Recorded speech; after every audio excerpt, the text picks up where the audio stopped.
El Club Patí Trem, conjuntament amb l'Ajuntament de Trem i el Consell Esportiu del Pallars Jussà, ha organitzat aquest diumenge una nova trobada de patinadors i patinadores de la demarcació de Lleida per mostrar la seva professionalitat i carisma en una trobada show de clubs de patinatge que consta de dues parts. Dintre d'aquests grups de patinatge n'hi ha que són competició i n'hi ha que sols són exhibició.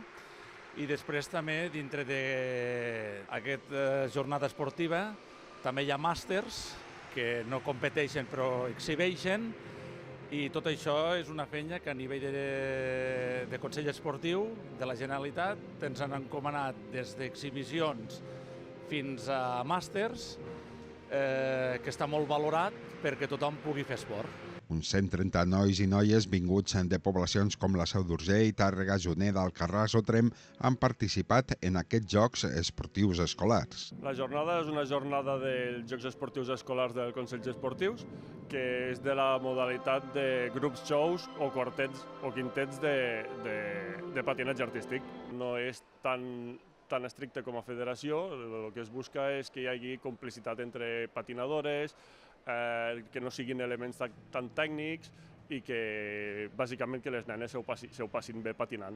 L'organització d'aquest tipus d'esdeveniments des del Club Patí de Trem ha estat molt ben rebuda per tots els clubs de la demarcació.